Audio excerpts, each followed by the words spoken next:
नमस्कार मित्रांनो.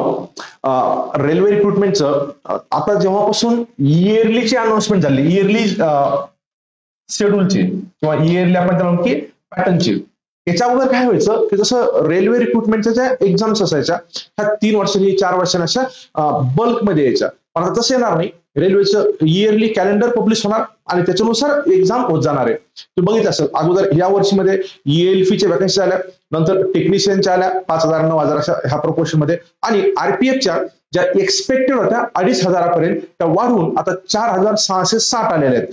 फार मोठा नंबर आहे असं मी म्हणत नाहीये, म्हणजे उगाच असं वाटतं तुम्हाला की मी काहीतरी वेगळं बोलतोय, पण सबस्टॅन्शियल नंबर पण आहे. मी परत सांगतो, फार मोठा नंबर असं म्हणत नाही, पण जर प्रत्येक वर्षी जर वॅकन्सी देणार असेल तर तो नंबर पण चांगल्या प्रकारे आहे. तर बघा, ही जी आजची आलेली अनाउन्समेंट आहे, अनाउन्समेंट म्हणण्यापेक्षा याचं नोटिफिकेशन रेल्वे काय करतं, याचं ऍक्च्युअल नोटिफिकेशन हे 15 एप्रिलला येणार आहे. पण त्याच्या अगोदर एम्प्लॉयमेंट न्यूजपेपरमध्ये छोटस शॉर्ट नोटीस असते, तर ती शॉर्ट नोटीस पब्लिश झालेली आहे. त्याच्यानुसार 4,660 जागांसाठी कॉन्स्टेबल आणि सब इन्स्पेक्टरच्या वॅकन्सी झालेल्या आहेत. त्यापैकी 4,208 ह्या कॉन्स्टेबलच्या आहेत आणि 452 ह्या SIच्या म्हणजे सब इन्स्पेक्टरच्या आहेत. त्याच्यासोबत बघा, काही लोकांना डाऊट असतो की सर मेल आणि फिमेल हे दोघांना पण ह्या वॅकन्सी अप्लिकेबल आहे का? हो, तुम्ही फिमेल असाल तरी पण तुम्ही अप्लाय करू शकता, चांगल्या पोस्ट आहेत. त्याच्यासोबत याचं ऑनलाईन अप्लिकेशन प्रोसेस स्टार्ट झाली का? नाही. शॉर्ट नोटीस पब्लिश झालेली आहे, आणखीन ऑनलाईन अप्लिकेशन स्टार्ट झालेलं नाही. मग कधी होणार आहे ऑनलाईन अप्लिकेशन स्टार्ट? 15 एप्रिलला स्टार्ट होणार आहे. 15 एप्रिल पासून 14 मे पर्यंत असणार आहे.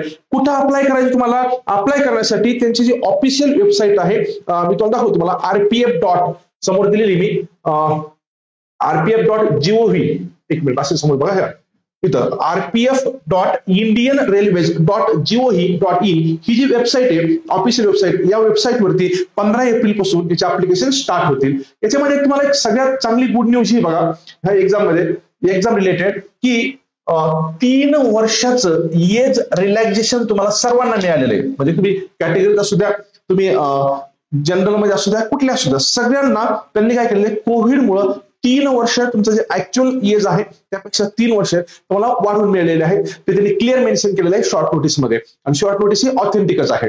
याच्यामध्ये बघा, आणखी दुसरी गोष्ट, याची सिलेक्शन प्रोसेस जी आहे, ही सिलेक्शन प्रोसेस 4 स्टेजेस मध्ये होते. एक CBT, दुसरं फिजिकल इफिशियन्सी टेस्ट ज्याला PET म्हणतात, तिसरं PMT म्हणजे फिजिकल मेजरमेंट टेस्ट, आणि फोर्थ वाला डॉक्युमेंट व्हेरिफिकेशन. डॉक्युमेंट व्हेरिफिकेशन हे नॉमिनल असतं. याचा पगाराबद्दल जर बोलायचं झालं तर पगार बघा, कॉन्स्टेबलचा तुम्हाला सांगताना 21,700 सांगतात आणि SIचा 35,400 सांगतात. तुमच्यापैकी जे रेग्युलर व्ह्युअर्स आहेत त्यांना माहिती आहे, मी आपलं जे मोठं चॅनल आहे इग्नाइट MPC सर्व सेवा, त्यावरती एक इन्फॉर्मेटिव्ह सिरीज सुरू केली होती. त्यामध्ये मी तुम्हाला प्रूव्ह करून दिलेलं आहे की रेल्वेचं जितकं पेमेंट असतं ना, त्यापेक्षा भरपूर मोठ्या प्रोपोर्शन मध्ये तुम्हाला अलाउन्सेस मिळतात. रेल्वेमध्ये अलाउन्सेस खूप जास्त आहेत. त्यामुळे जरी तुम्हाला पगार हा असं वाटत असेल 21,700, पण साधारणपणे तुम्ही पोलीस म्हणजे कॉन्स्टेबल म्हणून जर सिलेक्ट झाला तर 35,000 पगार तुम्हाला सहज मिळतो. भरपूर सारे अलाउन्स असतात, काही इयरली अलाउन्स असतात, काही मंथली असतात, काही तुमच्या मुलांच्या शिक्षणासाठी वेगळा अलाउन्स असतो, भरपूर साऱ्या गोष्टी, राहायला क्वार्टर्स मिळतात वगैरे वगैरे. त्यानंतर बघा, जरी तुम्हाला असं वाटत असेल की ऑल इंडिया पोस्टिंग असते, पण आपल्याकडच्या मुलांचा रेशोच कमी असतो मुळात, त्याच्यामुळं आपल्याकडची मुलं जे आहेत ना, त्यांना तुमच्या गावाच्या आसपासच तुम्हाला पोस्टिंग मिळते.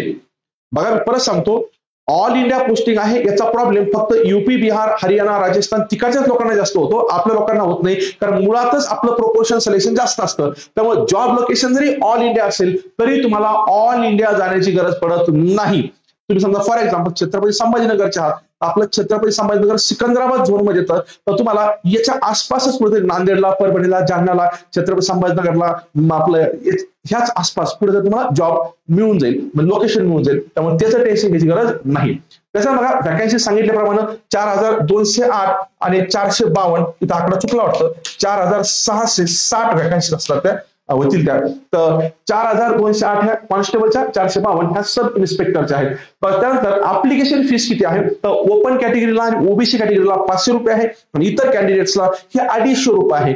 इतर एक्झामच्या कंपॅरिझन मध्ये तुम्हाला माहिती आहे, बाकी आपलं महाराष्ट्र गव्हर्नमेंटच्या किती फीस आहेत त्या कंपॅरिझन मध्ये फीस जी ना, ही फीस कमी आहे. त्यामुळे तुम्ही याचा, दुसरी गोष्ट मी परत सांगतो, मी नेहमी रेल्वेच्या बाबतीमध्ये आणि स्टाफ सिलेक्शनच्या बाबतीमध्ये मी खूप वेळ सांगितलेलं आहे, मी तुम्हाला बॅच परचेस करा याला कधीच इन्सिस्ट करणार नाही, केलाही नाही, पण तुम्हाला फॉर्म भरण्यासाठी मात्र इन्सिस्ट करेल. तुम्हाला फॉर्म भरायचा आहे.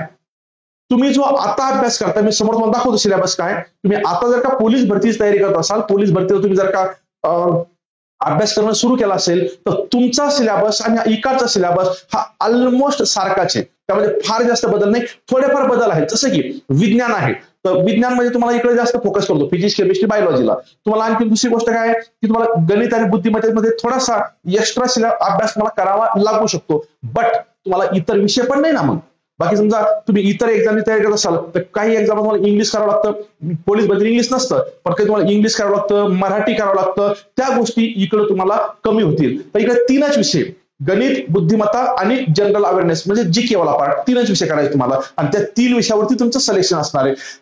जेव्हा अप्लिकेशन फॉर्म स्टार्ट होतील 15 एप्रिलला, तेव्हा फॉर्म भरत असताना 6 स्टेजेस मध्ये फॉर्म भरायचा आहे. पहिल्यांदा तुम्हाला ऑफिशियल वेबसाईटलाच व्हिजिट करायचंय, इतर लिंक वरती व्हिजिट करायचं नाही. ऑफिशियल वेबसाईट आहे rpf.indianrailways.gov.in.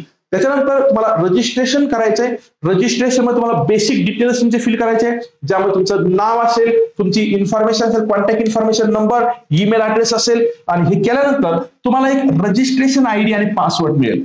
तो रजिस्ट्रेशन आयडी आणि पासवर्ड घेऊन मग तुम्हाला काय करायचं, परत त्या पोर्टलवर जायचं आणि तुम्हाला नंतर जे पर्सनल डिटेल्स, एज्युकेशनल क्वालिफिकेशन, ज्या विचारलेल्या इन्फॉर्मेशन आहे त्या फिल करायच्या. म्हणजे अगोदर तुम्हाला आयडी आणि पासवर्ड जनरेट करायचा, त्याच्यानंतर परत ऍप्लिकेशनला म्हणजे पोर्टलवर जाऊन अप्लाय करायचं. नंतर तुम्हाला डॉक्युमेंट्स अपलोड करायचे. इतर एक्झाम मध्ये थोडासा फरक आहे. तर बघा, डॉक्युमेंट इथं जी साईज सांगितली, जो फॉर्मॅट सांगितला, त्याच फॉर्मॅटमध्ये आणि त्याच साईज मध्ये तुम्हाला डॉक्युमेंट्स अपलोड करणं म्हणजे एक्सपेक्टेड आहे. तुम्हाला ती साईज आणि ती फॉर्मॅट पाहिजे, अन्यथा तुमचा फॉर्म रिजेक्ट होण्याचे चान्सेस जास्त असतील.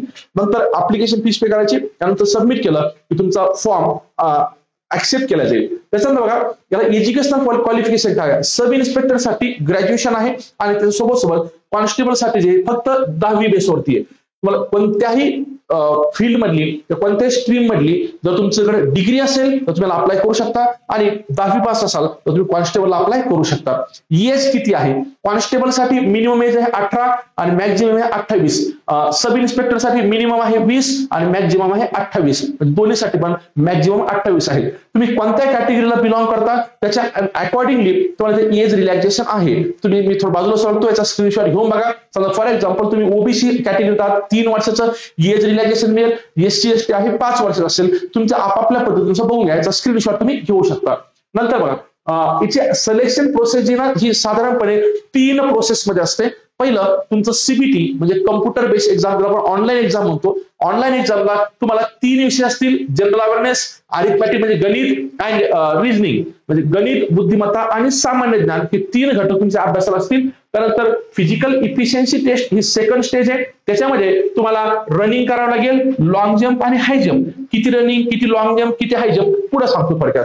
आणि नंतर फिजिकल मेजरमेंट टेस्ट आहे, ज्याच्यामध्ये तुमची हाईट मेजर होईल आणि त्याच्या सोबत जर पुरुष असाल तुम्ही तर चेस्ट पण मेजर केला जाईल. आणि त्यानंतर डॉक्युमेंट व्हेरिफिकेशन ही नॉमिनल असते. बेसिकली 3च तुमच्यासाठी स्टेजेस असते. त्यानंतर पॅटर्न कसा आहे, दोन्ही एक्झामचा, कॉन्स्टेबल असू द्या किंवा तुमचा एसआय असू द्या, दोघांचा पेपर पॅटर्न सेम आहे. मग सर डिफरन्स काय आहे, कारण एक ग्रॅज्युएशन वरती, एक 10वी बेसवरती, तर क्लिअर त्यांनी मेन्शन केलं असतं की तुम्हाला जे डिफिकल्टी लेवल आहे, की डिफिकल्टी लेवल व्हॅरी करते. क्वेश्चन्सची डिफिकल्ट लेवल, ऑब्व्हियसली कॉन्स्टेबल तुम्ही अप्लाय करता 10वी बेसिसवरती आहे, तर मग त्या ठिकाणी तुमची लेवल कमी असेल. ग्रॅज्युएशन लेवलवरती आहात, एसआय ला अप्लाय करता, लेवल तुमची जास्त असेल. त्याच्यानंतर निगेटिव्ह मार्किंग आहे का, हो आहे. रेल्वेला 1/3 निगेटिव्ह मार्किंग असते. पेपर पॅटर्न कसा आहे, जीके तुमचं जास्त 50 क्वेश्चन 50 मार्कला, गणित आणि बुद्धिमत्ता दोन्ही पण 35-35 मार्कला आणि 35-35 क्वेश्चन असतील. म्हणजे टोटल 120 प्रश्न, 120 मार्क्स आणि टाइम असेल 1.5 तास, म्हणजे 90 मिनिट. निगेटिव्ह मार्किंग आहे. फिजिकल इफिशियन्सी टेस्ट मध्ये काय असतं सर, तर बघा, तुम्ही जर कॉन्स्टेबल साठी अप्लाय करत असाल, मेल असाल, तर तुम्हाला 1600 मीटरची रनिंग तुम्हाला 5 मिनिट 45 सेकंद मध्ये कव्हर करावं लागते. त्याच्यानंतर लॉंग जम्प 14 फीट आणि हाय जम्प 4 फीट. त्यानंतर तुम्ही फिमेल असाल, कॉन्स्टेबल साठी अप्लाय करताय, 800 मीटरची रनिंग असते, 3 मिनिट 40 सेकंद मध्ये कव्हर करायची. लॉंग जम्प 9 फीट आणि हाय जम्प तुमची 3 फीट.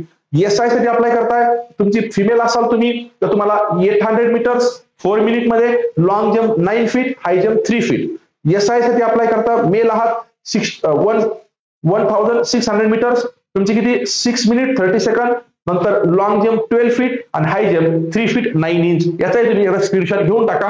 पोलीस भरतीची तयारी करणाऱ्या मुलांसाठी मला नाही वाटत ते काही फार जास्त अवघड असेल. थोडीशी मेहनत लागेल पण ते काही असं म्हणजे होणारच नाही तुमच्याकडून अशा प्रकारे नाहीये. तुम्हाला हाईट पण मेजर करावी लागते, ज्याला आपण फिजिकल मेजरमेंट टेस्ट म्हणतो. दोघांसाठी रिक्वायरमेंट आहे. बघा आता तुम्ही कोणत्या कॅटेगरीमध्ये आहात त्याच्यानुसार. फॉर एक्झाम्पल तुम्ही पुरुष आहात, तुम्ही ओपन कॅटेगरी किंवा ओबीसी आहात तर 165 लागेल, SC ST आहात 160 लागेल. जे डोंगरी भाग असतो जे त्यांनी मेन्शन केलेले त्या लोकांसाठी तिथे दिलेले आहेत बघा, तर ह्या लोकांसाठी तुम्हाला 163 हाईट लागते. त्यानंतर फिमेल असाल तर ही तुमची हाईट आहे. चेस्ट मेजरमेंट जर पुरुष मंडळी असाल तर तुम्हाला न फुगवता 80 ओपन कॅटेगरीच्या आणि ओबीसी मुलांना, आणि फुगवून 85 म्हणजे 5 सेंटीमीटर फुगवत आली पाहिजे. त्यानंतर SC ST साठी 76.2 आणि 81.2 सेंटीमीटर्स मध्ये आहेत. तर तुम्ही कोणत्या कॅटेगरीला बिलॉंग करता, मेल आहात का फिमेल आहात, त्याच्यानुसार हे तुमचं डिसाईड होईल.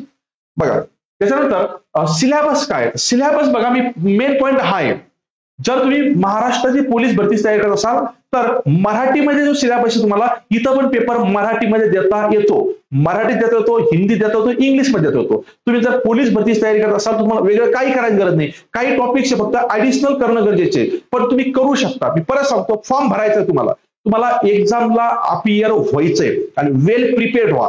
बघा करू शकता तुम्ही, काही नाही. भरपूर महाराष्ट्रीयन मुलं आहेत जे जॉबला आहेत. बघा तर जनरल अवेअरनेस मध्ये इतिहास आहे, भूगोल आहे, तुमचं राज्यशास्त्र आहे, अर्थशास्त्र आहे, स्टॅटिकचा पार्ट आहे, जीवशास्त्र, रसायनशास्त्र, भौतिकशास्त्र, संगणकीय ज्ञान आणि चालू घडामोडी हा तुमचा सिलेबसचा पार्ट असेल. त्यानंतर गणितामध्ये सगळे तेच टॉपिक आहे तुमचे.